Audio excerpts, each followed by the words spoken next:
হ্যাঁ,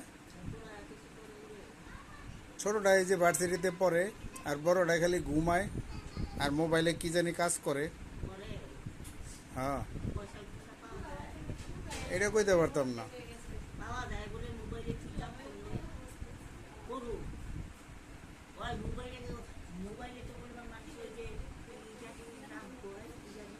ওই যে ফ্রিল্যান্সিং।